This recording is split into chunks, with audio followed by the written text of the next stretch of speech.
Yan, si Luwete natin. AC 200L. Sakto-sakto. Wala yung araw. Gamit si 220 Sora 220 na solar panel ni Bluetti. Ayan. Nag-charge siya dito sa kanyang solar panel. Ayan. DC input niya is 135 watts, 140. Ayan. Tapos ginagamit natin siya ngayon sa electric kettle kasi magkakape tayo mamaya.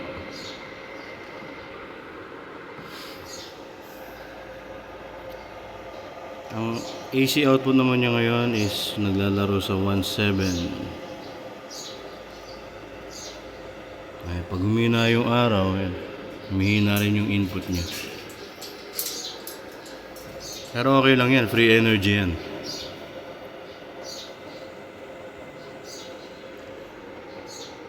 Alright.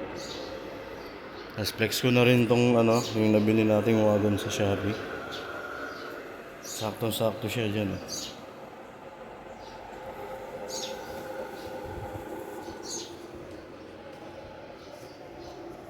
Ayun yung wagon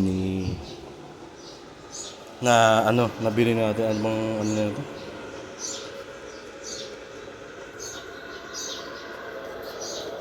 Pasok na pasok dito yung mga power station na mas maliit dito kay AC 200L.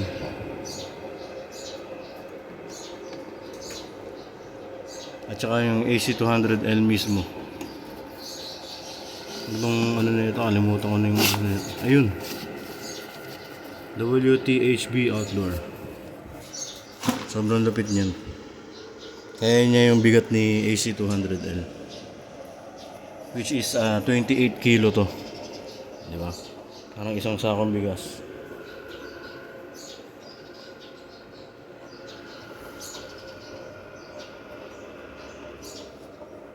Mag-usok vape ko yan hindi yung yung unit.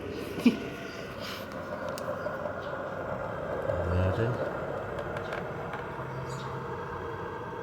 Yun na siya. Pulo na. Kape na lang kulang. Input niya ngayon 14 watts.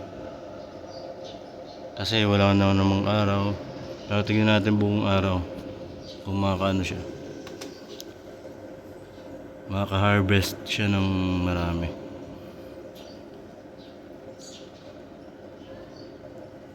Tuloy-tuloy yung output niya ng 1.7, no? Itong Midea na to, luma na to eh. Alright guys, yun lang. Peace.